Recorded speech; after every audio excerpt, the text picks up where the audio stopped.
자, 이번 시간은 정비사업 시행자, 시공자 선정 등에 관한 주제, 그리고 정비사업 조합 등에 관한 주제 가지고 보겠습니다. 그래서 조금 더 업데이트해서 여러분 자료들 애초에 나왔던 것 대비해서 가서 주요 쟁점들을 좀 확인을 해 보시게 되면은 제일 먼저 토지등 소유자, 이게 23, 24회 때, 25회 때까지 나왔던 그런 주제였고요.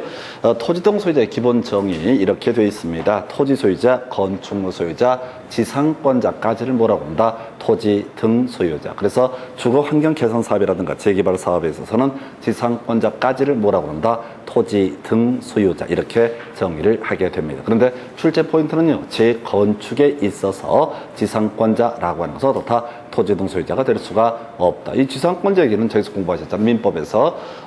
지금 뭐죠? 타인의 토지에서 지금 수목자, 그 다음에 공작물, 건물 소유 목적으로 타인의 토지를 이용할 수 있는 권리를 뭐라고 한다? 지상권이라고 하는 것. 재건축 단지에는 지상권자라는 개념이 존재할 수가 없죠. 그래서 재건축에 있어서 지상권자라고 하는 것은 토지 등 소유자의 범주에 속하지 않는다라고 하는 거예요. 그래서 문제 구성할 때 이런 식이지. 다음 중 토지 등 소유자가 아닌 걸 고르시오. 그럼 답은 뭐가 된다? 재건축의 지상권자라고 하는 거. 요게 기본 특이 되겠고요. 그 다음에 이제 동의자수 산정 방법 해서 이건 이제 재개발하고 주거환경 개선에서 특히 재개발에서만 출제를 할 수가 있는데요.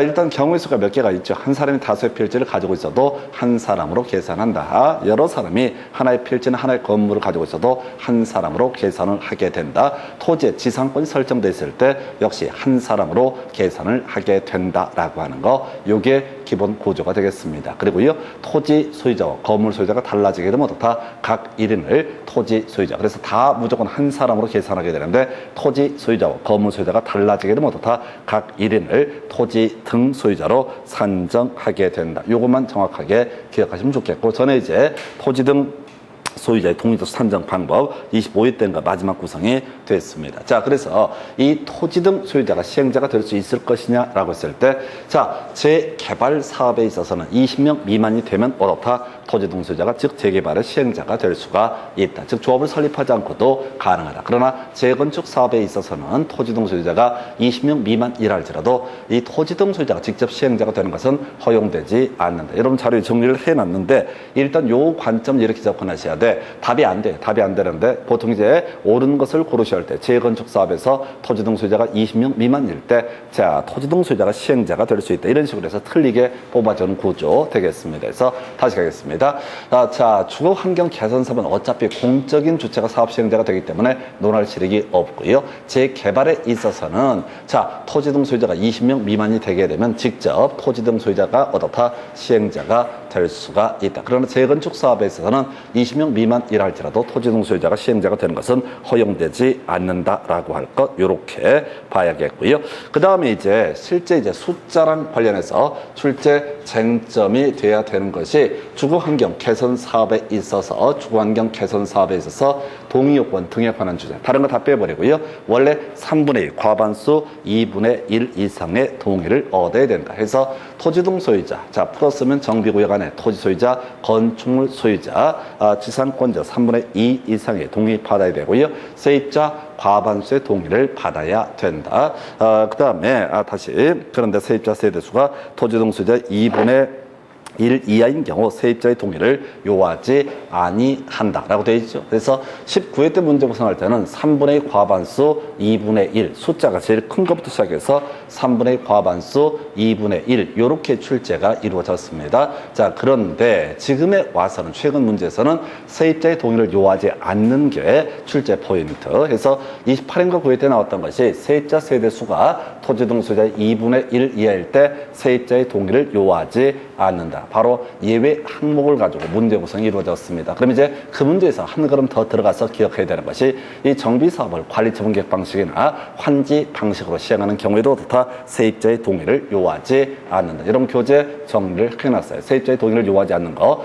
이미 시험에 최근에 나왔던 것이 세입자 세대수가 토지 등 소유자의 2분의 1 이하인 경우 세입자의 동의를 요하지 않는다. 그 다음에 어렵지 않잖아요. 관리처분계획 방식, 환지 방식일 때도 다 이때는 세입자의 동의를 요하지 않는다. 그래서 그래서 19회 문제 구성할 때는 바로 3분의 2 과반수 2분의 1 괄호넣기 문제로 구성을 했었고요. 그 후로 29회 때인가 문제 구성할 때는 바로 뒤에 워낙 앞쪽이 길다 보니까 뒤쪽에 세입자의 동의를 요하지 않는 거, 세입자 세대수가 토지 등 소유자의 2분의 1 이하인 경우, 두 번째 관리처분계획 방식, 환지 방식을 떠다 세입자의 동의를 요하지 않는다. 그래서 지금에 와서는 이 부분이에요. 토지 등 소유자, 세입자 세대수가 토지 등 소유자의 2분의 1 이하인 경우, 그 다음에 관리처분계획 방식, 환지 방식일 때는 세입자의 동의를 요하지 않는다. 그거 세입자 동의 제외라고 정리해 놓은 거, 요걸 외우셔야 돼. 그래서 요즘에는 이제 문제 구성을 해감에 있어서 예 파트 가지고 거의 주요 쟁점을 삼게 됩니다. 그래서 요게 아마 이슈. 그래서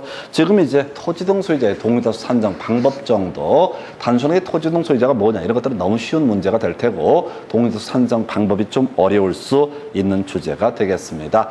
자, 그리고 이제 그 다음 페이지 가서 시행자 보게 되면 재개발, 재건축에 있어서 중심축이 뭐가 된다? 조합이 시행자가 되게 된다. 자, 근데 이미 본 것처럼 재개발 사업에 있어서 토지 등 소유자가 20명 미만일 때 재개발에 있어서는 토지 등 소유자가 직접 얻어다 시행자가 될 수 있다. 그래서 이 파트에서 답을 뽑아내려면, 자, 주거 환경 개선 사업에서 일정한 경우 세입자의 동의를 요하지 않는 케이스, 세입자 세대수가 토지 등 소유자의 2분의 1 이하인 경우, 두 번째 이슈가 되게 되는 것이 바로 관리처분계획 방식, 환지 방식, 요거까지 세 개 기억해 주는 게 아마 필요한 포인트가 아닌가 싶습니다. 그 다음에 이제 여러분 자료 보면 시공자 선정 얘기가 나와 있어요. 그래서 시공자 선정, 자, 여기 26회 한번 구성이 됐는데 깊이 갈 건 아니고요. 시공자 선정 관련해서는 거기 나온 주제, 자, 원래 시공자 선정은요, 경쟁 입찰의 방법에 따라서 시공자를 선정을 하게 된다. 이게 기본 틀이 돼야 돼. 따로 얘기를 하지 않게 되면 당연히 시공자 선정은 다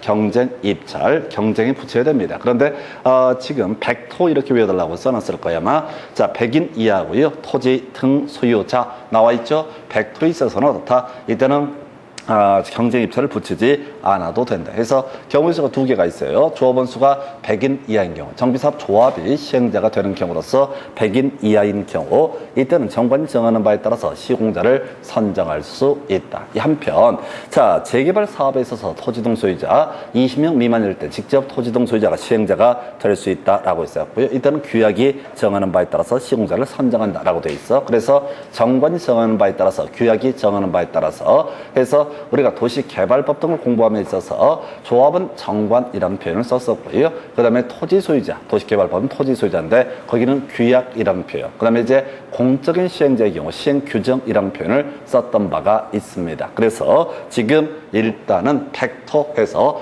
조합원 수가 100명 이하일 때 어떻다? 이때는 규약이 정관이 정하는 바에 따라서, 그 다음에 지금 토지 등 소유자가 재개발 사업의 시행자가 되고자 할 때 어떻다? 이때도 규약이 정하는 바에 따라. 그래서 이 두 가지 의미가 팩토 들어가면 어떻다? 경쟁 입찰을 붙이지 않아도 된다. 시험 문제 출제 포인트 딱 정해져 있어요. 다음 중 틀린 것을 고르시오. 해서 경쟁 입찰로 붙여야 된다. 이렇게 이제 장난을 칠 텐데, 그거 앞에 팩토 들어가 있으면 어떻다? 100명 이하라든가 토지 등 소유자가 시행자가 되는 경우, 이러한 경우에는 바로 경쟁 입찰에 의하지 아니할 수 있다라고 하는 거. 예만 기억하시는 거예요. 원칙은 다 경쟁 입찰 해서 무조건 시공자라는 키워드가 나오게 되면 여러분 자료 정리하는 것처럼 팩토라고 하는 것을 찾아보셔야 돼요. 100인 이하였을 때, 그리고 토지 등 소유자가 시행자가 됐을 때, 이렇게 정리를 하게 됩니다. 자, 여기까지가 자 기본적으로 지금 이제 사업 시행자 전체 그림을 가지고 시공자 선정까지 보셨어요. 다시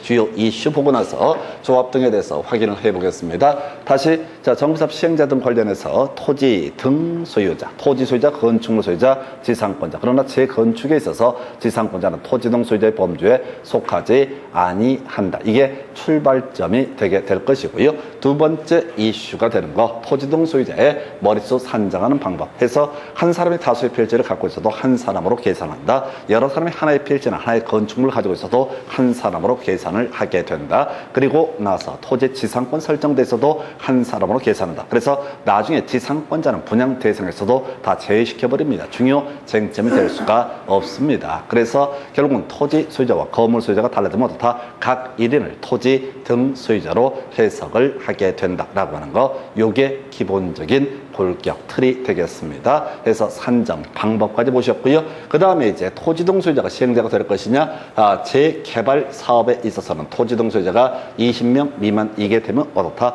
토지등 소유자가 직접 시행자가 될 수 있다. 그러나 재건축 사업에 있어서는 20명 미만이랄지라도 반드시 어떻다? 조합을 설립을 해야 됩니다. 답은 안 되는데 계속 깔아주는 지문이 되게 될 것이고요. 그 다음에 이제 시장, 군수 등이 시행자가 되는 케이스, 주거 환경 개선 사업에 있어서 3분의 과반수 2분의 1 이렇게 가는데 주요 이슈, 지금 이제 19회 때, 29회 때 10년 텀으로 냈어요. 그래서 자, 토지 등 세입자 세대수가 토지 등 소유자의 2분의 1 이하일 때 세입자 동의 요하지 않고요. 관리 처분 계획 방식, 환지 방식으로 주거 환경 개선 사업을 시행할 때도 세입자의 동의는 요하지 않는다. 해서 세입자 동의 요하지 않는 케이스 기억해 주십사. 그 다음에 지금 마지막으로 봤던 것이 지금 이제 시공자 선정할 때 경쟁 입찰에 의하지 아니하는 점. 자, 재개발에서 토지 등 소유자가 시행자가 되거나 또는 조합의 조합원 수가 100명 이하가 되게 되면 이게 이제 소규모 조합에 있어서는 경쟁 입찰을 붙여봤자 건설사에서 입찰을 안 하거든요. 그래서 이때는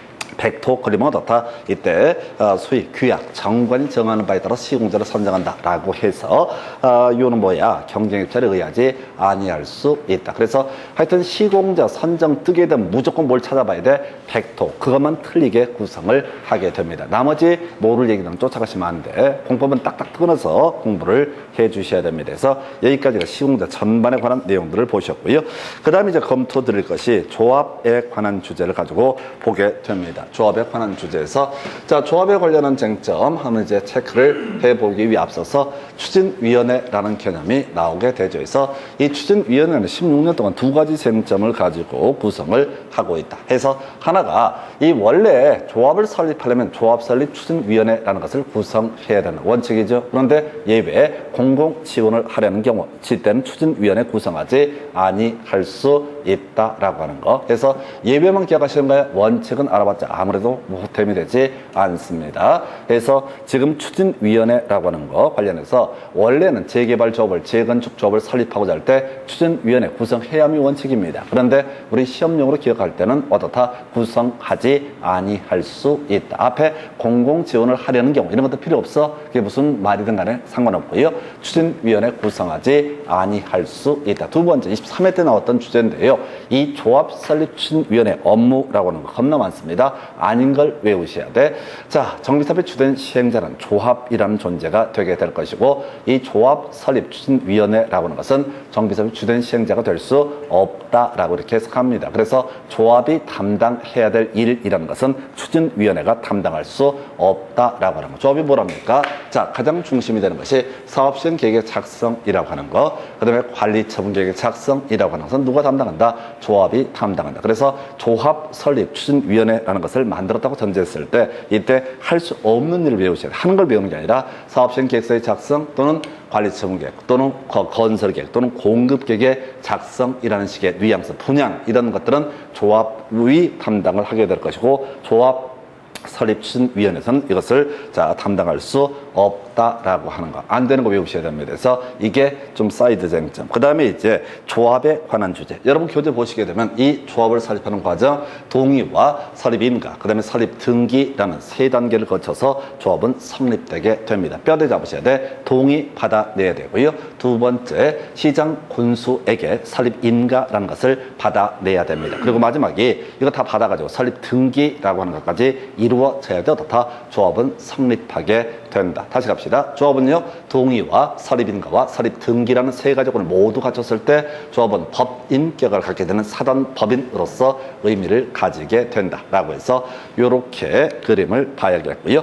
그래서 일단은 지금 이제 세 가지 패턴으로 가셔야 돼. 자, 그 중에 두 가지의 이슈가 되겠구나. 먼저 동의 요건이라고 하는 거. 자, 재건축권이니까 주택단지 안에서는 4343 돼 있습니다. 주택단지가 아닌 지역에서는 4332라고 하는 거. 이거 외우셔야 돼. 재개발 다시 갑시다. 주택단지 안에서는 뭐라고요? 4343이라고 하는 거. 주택단지 밖에서는 4332라고 하는 거. 재개발은 4321의 동의를 받아야 한다. 그래서 이게 이제 지금 7년 동안 두 번 출제가 됐던 괄호 넣기 문제로 구성을 하게 됩니다. 문장 읽지 마세요. 어차피 읽어봤자 길어서 낼 수가 없어요. 그래서 숫자만 포인트가 되는 거예요. 그래서 재건축, 주택단지 안에서는 4343. 자, 그다음에 주택단지 아닌 지역. 아까 우리가 안전진단 얘기할 때 진입도로 이런 말씀을 드리면서 주택단지 아닌 지역에서도 재건축을 할 수가 있다라고 설명을 드린 바가 있습니다. 그래서 4332가 돼야 될 테고요.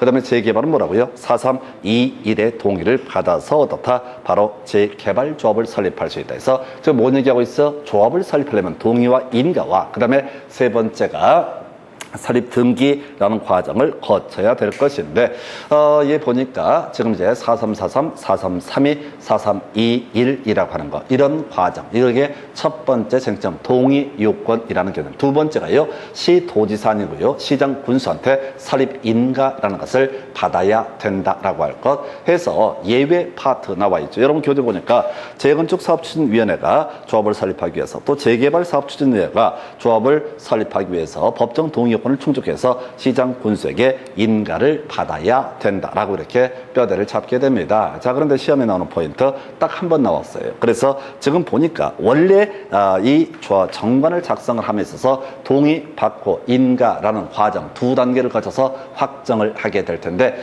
자, 경미한상의 변경이라고 하는 것은 어떻다? 이때는 바로 동의받을 필요 없이 신고만으로도 다 변경할 수 있다 이렇게 갑니다. 그래서 동의 없이 신고만으로도 다 변경할 수 있다라고 하는 거 해서 외울 게 뭐라고 해서 변신이라고 하는 거, 변 들어가면 사실은 동의도 필요 없고 다 신고만으로 변경할 수 있다. 어떤 경우입니까? 다입니다. 다 해서 점점점을 변경하고자 할 때는 그게 네 가지 법에 나와 네 가지를 외우는 게 아니라 뒤쪽을 보자고 그래서 변경하고 앞에 내용 자 네 가지를 외울 수 없기 때문에 그걸 얘기를 쫓아가 버리면 말려. 그래서 자 정관의 내용 중 이러한 내용을 변경하고자 할 때는 어떻다? 동의 거칠 필요 없이 어떻다? 신고만으로 변경할 수 있다. 그래서 자 거기 동의 얘기도 필요가 없고요. 그 다음에 포인트 신고. 그래서 외울 게 변신이라고 하는 거. 자 변경할 때는 어떻다? 동의 받을 필요 없이 어떻다? 신고만으로 변경할 수 있다. 그래서 뒤를 보셔야 돼. 해서 이때 시장군수에게 신고라고 하는 거. 요걸 갖고 이제 트릭 쓰게 되면 시도지사에게 신고 이렇게 저렇게 장난들을 치게 됩니다. 그래서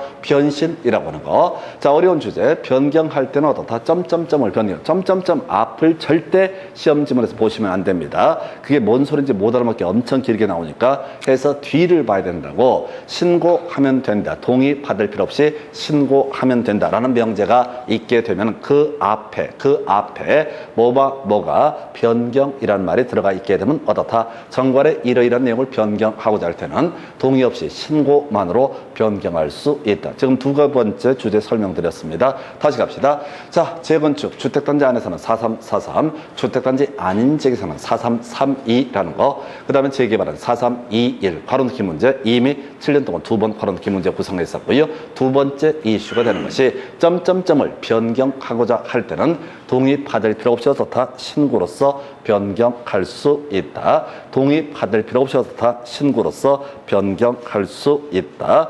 자, 변경할 때는 뭐라고요? 동의 없이 신고하면 된다라고 돼 있죠. 이걸 외워야 된다. 그럼 이 파트를 공부해 간다고 치면은 두 가지 정리하셔야 됩니다. 제일 처음에 재건축 주택단지 안과 밖으로 해서 4343, 4332, 재개발 4321 이렇게 물어보는 게 하나의 포인트고, 두 번째가 앞에 겁나 긴 내용, 정관의 내용 중에서 점점점을 변경하고자 할 때 동의 없이 어떻다? 신고로서 변경할 수 있다. 그래서 여러분들이 4343, 4332, 4321은 금방 이제 외우셨단 말이야. 그래서 어렵게 구성하게 되면은 자 동의 없이 어떻다? 신고로서 변경할 수 있다. 동의 없이 어떻다? 신고로서 변경할 수 있다. 시장군수에게 신고를 하면 된다라고 하는 거. 이게 두 번째 포인트. 그 외 등기를 통해서 성립한다는 큰 쟁점은 되지 않습니다. 그래서 여기 나와 있는 데이터를 조금 더 업데이트를 시켜서 여러분 자료에 정리를 해놨고요. 이렇게 해서 자 지금 정비사업조합의 설립이라고 하는 것을 검토해봤고요.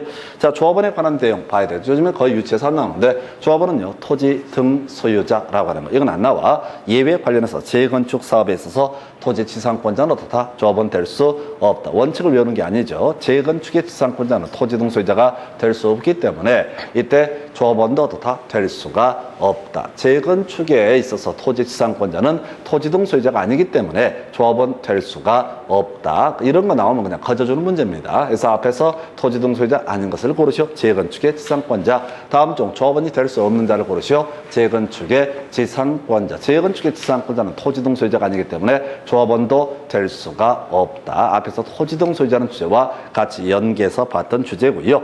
그 다음에 이제 임원의 선임 등에 관한 주제 검토해 볼까요? 자, 임원의 선임 관련해서 여러분 자료 보니까 선임 해임에서 조합장의 선임, 보궐조합장의 선임은 총회 의결을 거쳐야 된다.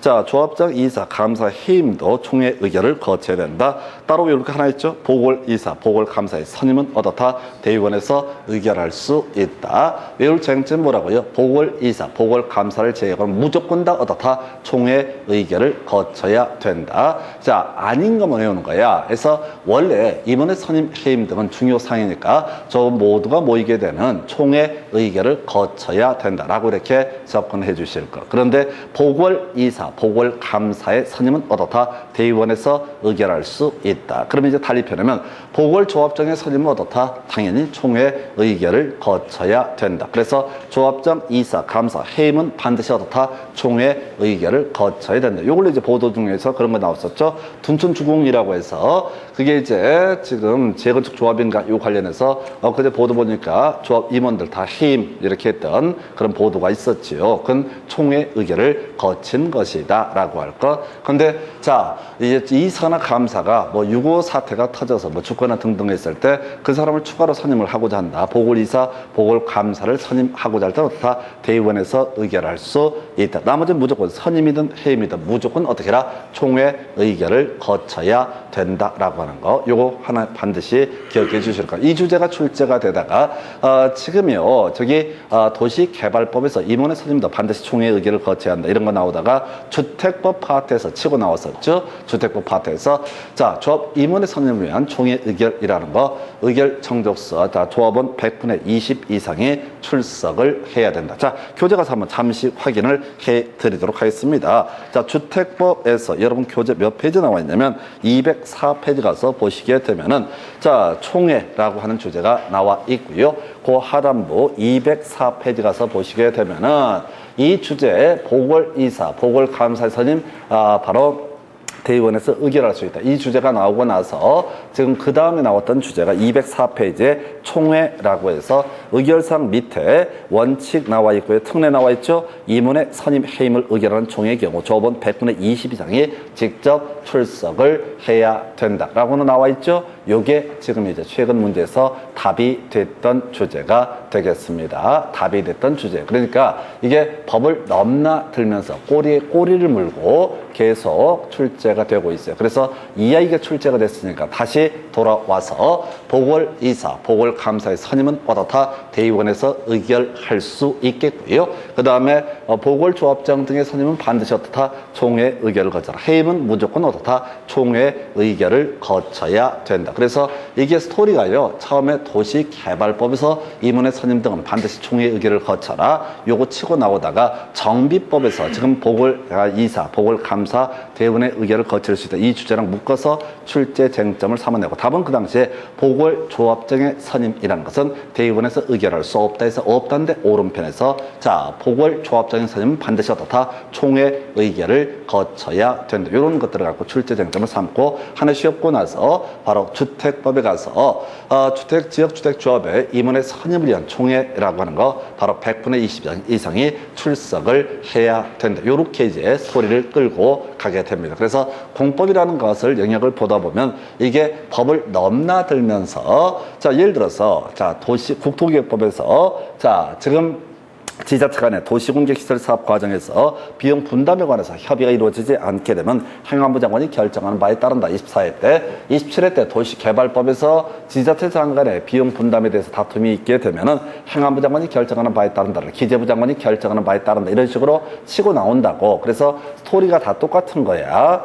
비용 분담 얘기하게 되면 다 누가 행안부 장관이 결정하는 바에 따른다. 이렇게 가야 되는 거예요. 그래서 공법이라고 하는 게 이게 좀 재밌어요. 재밌다는 게 뭐냐면은 그 다음에 이제 30회 때 나왔던 것이 정비 사업에 있어서 비용 분담에 관한 내용이 출제가 됩니다. 그래서 정비 사업 비용 분담은 워낙 내용이 많아서 외우기 어렵죠. 그래서 그게 이제 뭐였냐면 틀린 걸 고르죠. 없다라고 해서 뽑아주는 식으로 출제가 됐어요. 밋밋하게 구성이 됩니다. 다만 흐름들을 보게 되면 24, 27, 30 국토교육법, 도시개발법, 정비법 이렇게 넘나들면서 출제 이슈가 되게 됩니다. 그래서 다시 돌아오셔서 여러분 교재 185페이지 이문의 선임 관련해서 그저 외울 게 보궐이사, 보궐감사의 선임은 어떻다. 대의원에서 의결할 수 있다. 나머지 해임 선임은 무조건 어떻다. 총회 의결을 거쳐야 된다. 이문에 조합장과 이사, 감사가 있게 되는데 이렇게 뼈대를 잡게 될 것이고요. 겸할 수 없다. 이런 거 나와 있죠. 그 다음에 연임할 수 있다. 별로 중요한 쟁점 안 됩니다.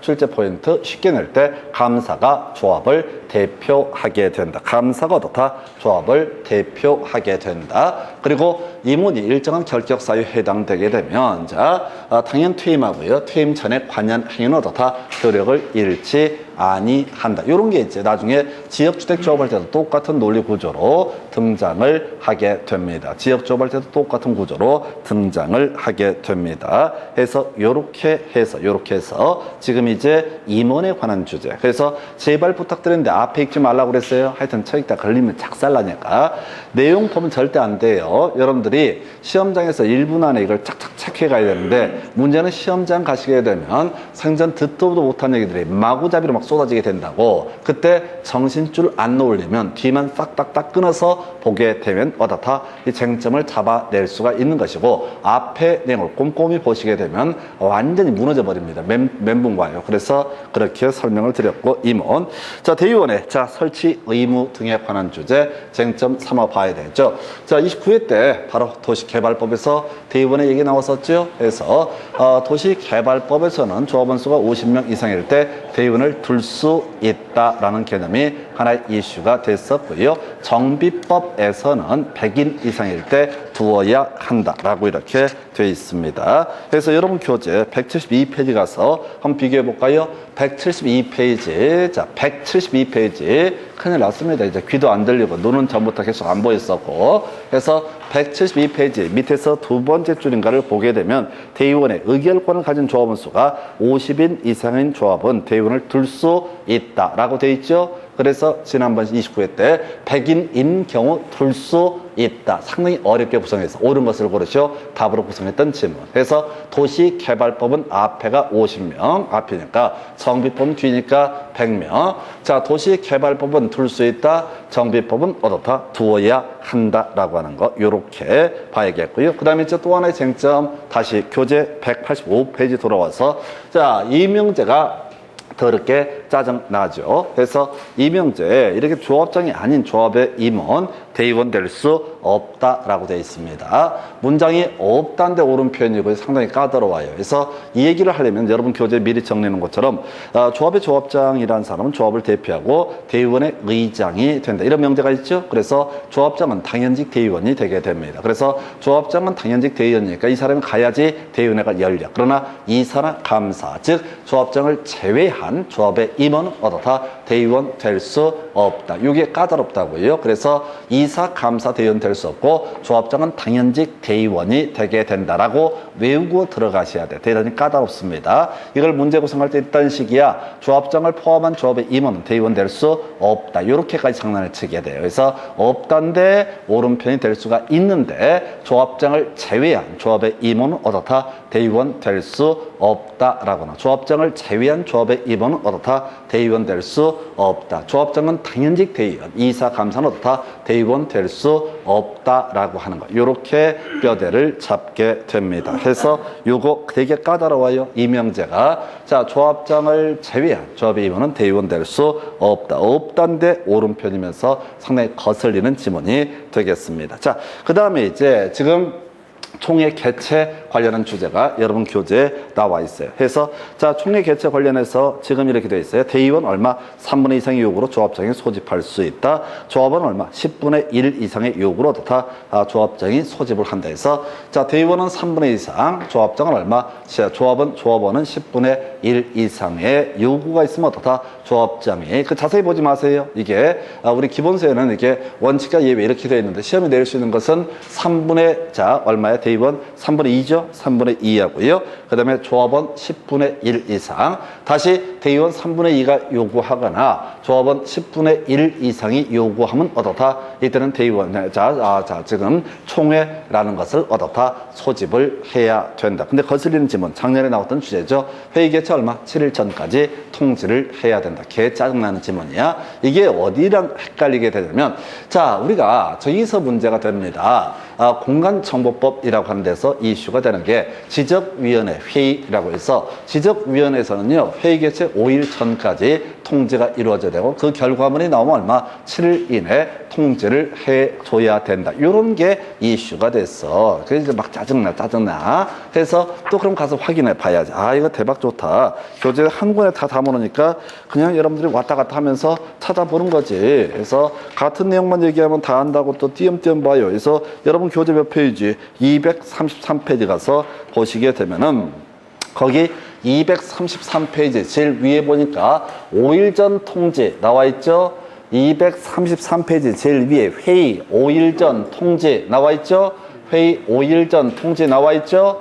회의 5일 전 통지가 나와 있다고요. 해서 지적위원회 개최를 하고자 할 때는 바로 회의 개최하기 5일 전까지 어떻다? 그 내용을 통지를 해라. 중간중에 다 빼버리고 제일 끝머리에 7일 이내 통지 나와 있죠? 결과물이 나오게 되면 지적소관청 등에게 며칠 내 통지를 해줘라. 7일 이내 통지를 해줘라. 개 짜증나는 거야. 다시 정비법에서는 자, 아까 설명드렸던 것 중에 하나가 조합원 총회를 개최하고자 할 때 얼마? 바로 7일 전까지 통지를 해라 라고 돼 있고요. 이게 작년 시험 문제 출제 포인트가 됐었다고. 그러니까 우리가 새로운 영역은 몰라도 기본 루틴 자체는 외우고 들어가야 돼. 헷갈리게 돼 있다고. 자, 지적위원회에서는 며칠? 5일 전까지 통지하면 되고 7일 이내 통지하면 되는 것이다 라고 돼 있고, 그 다음에 정비사업조합에 있어서는 회의 개최 얼마? 바로 7일 전까지 어떻다? 회의의 목적 등에 관한 내용을 통지를 해라. 그럼 이렇게 가십시다. 지적위원회라고 하는 것은 전문가들입니다. 교수라든가 뭐 지적에 관한 전문가니까 세팅이 다 돼 있어. 그래서 문자 한번 쫙 뿌리게 되면 금방 서로 통화하고 연락할 수가 있습니다. 근데 조합원은 대가리 수가 너무 많아. 그래서 어떻게 하자? 7일 전까지 통지를 해야 된다. 이렇게 말을 만들어 가셔야 돼. 금방 안 외워져요. 안 외워지고 나중에 인간 가지고 요거 계속해서 제가 일부러 섞어서 막 얘기를 하는 취지가 지루해서 할까봐 설명드렸는데, 하여튼 비교해서 딱딱딱 터치해서 보다 보면 나중에 대충 감 잡습니다. 물론 지금 상황에서 가장 유력한 쟁점은 저에게야 지적위원회 회의 결과에 대해서 7일 이내에 어떻다? 통지를 해줘야 된다. 그래서 자, 지금 공간정보법에서는 5일에 7일 이렇게 돼 있었고요. 그 다음에 이 아이는 그냥 7일 전까지 어떻다? 통지해라. 다시 갑시다. 지금 자, 총회를 개최하고자 합니다. 대의원이 얼마? 3분의 2 이상의 동의, 조합은 얼마? 10분의 1 이상의 동의 있어야 어떻다? 바로 총회 개최할 수 있다라고 하는 거. 대의원이 얼마? 3분의 2, 조합은 얼마? 10분의 1이라고 하는 거. 이렇게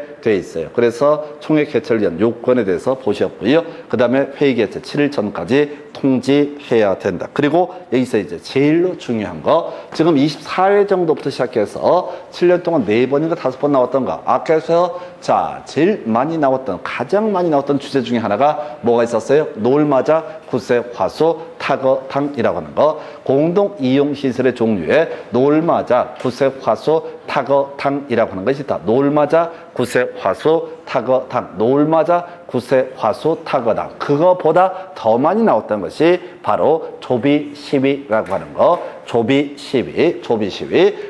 이건 인간적으로 틀리시면 안 됩니다. 이게 문제 유형이 정말 다양해. 아무거나 조비시위 중에 아무나 끌고 들어와서 바로 의결 종족수 3분의 2 이상의 동의를 받아야 한다. 3분의 2를 괄호넣기 해서 문제를 구성을 하기도 하고 26회 때 문제에서는 이 4개 조비시를 딱 깔아놓고 아무거나 하나 쳐 넣어 그리고 나서 했던 소리가 다음 중 3분의 2 이상의 동의를 요하지 않는 것은 이런 식의 문제도 구성을 하고 또 하여튼 다양해. 옳은 것을 고르시오. 조비시위의 변경. 자, 이런 내용을 담고 있는 정관의 변경을 위해서는 바로 어떻다. 지금 이제 3분의 2 이상의 동의를 얻어야 된다. 이런 식으로 다양하게 구성이 됩니다. 근데 더 놀라운 건 학생들이 틀린다는 거야. 이게 거의 각인이 돼 있어야 돼. 조비시위 정관의 내용 중에서 조합원의 자격 등에 관한 정관의 변경, 이에 조합원의 제명 탈퇴 등, 그 다음에 조합의 비용 부담, 정비, 사업비라고 나와 있죠. 그 다음에 자 시공자의 선정 등에 관한 내용,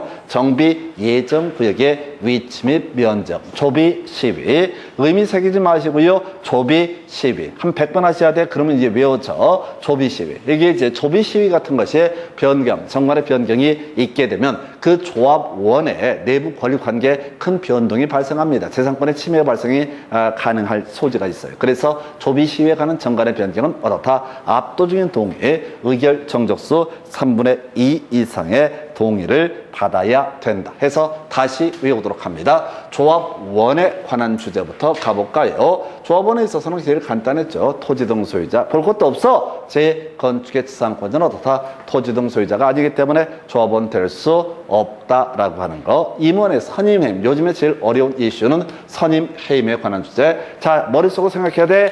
보궐이사, 보궐감사의 선임은 어떻다? 대의원에서 의결할 수 있다. 나머지 선임해임은 반드시 어떻다? 총회 의결을 거쳐야 된다. 여러분 교재를 보시라고. 교재를 정리해놨으니까 그걸 보궐이사, 보궐감사 얘기를 정확하게 뼛속에 새기셔야 돼. 이게 적당히 해갖고 이해하는 거 아무런 의미가 없습니다. 그 다음에 이제 겸할 수 없고요.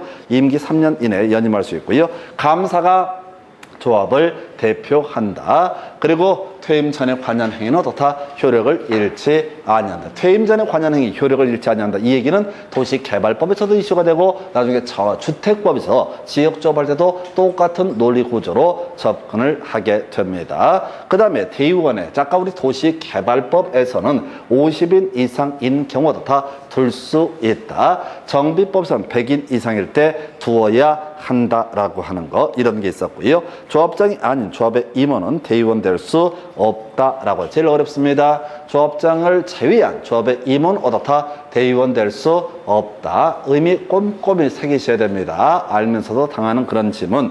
그 다음에 이제 총회 개최 관련해서 대의원 3분의 2 이상, 조합원 10분의 1 이상이 요구를 하게 되면 조합장이 되어야 총회를 소집을 하게 되는데, 아까 우리가 이제 지적위원회 같은 경우는 5일 전까지 통지하면 당연히 충분한 것인데, 이 정비법에서는 조합원 머릿수가 많아서 그런지 7일 전까지 통지를 해라. 그리고 제일 중요한 주제, 얘는 어쩌다 한번 안 나올 때가 드문해야 해서 조비시위에 관한 정관의 변경을 위해서는 바로 조합원 3분의 2 이상의 동의를 얻어야 된다. 제일 어려운 게 조합원 3분의 2 이상의 동의, 조비시위. 그래서 미리 마음의 준비 독하게 하고 들어가셔야 돼. 조비시위 이거 낸다라고 아예 선입관을 가지고 가셔야 돼. 정비법을 볼 때 무조건 시행자 파트에서는 조합원 관련해서 가십시다. 조합의 설립에 관한 얘기할 테겠죠. 조합원에 관한 얘기하겠죠. 그 다음에 임원 얘기할 수 있겠고, 대의원의 이런 얘기, 총회 의견 사항과 대의원의 의결 사항 등을 얘기하다가 가장 압도적인 동의가 필요한 게 조비시위. 그러니까 제일 마지막 주제이고 앞에 내용을 다 소화해야지 이 개념을 이해할 수 있기 때문에 출제위원들은 대놓고 조비시위 7년 동안 6번인가 5번인가 출제가 된다고. 근데 더 놀라운 건 선정이 틀린다는 거지. 왜 이걸 원오브댐으로 생각해서 그래. 그 중에 하나가 아니냐. 얘는 거의 요즘 문제에서는 제일 난이도 있는 문제가 조비시위라고 하는 거. 요 정도가 정비사업 조합에 관한 주제 보셨고요. 잠시 간에 이제 사업 시행에 대해서 살펴봅니다.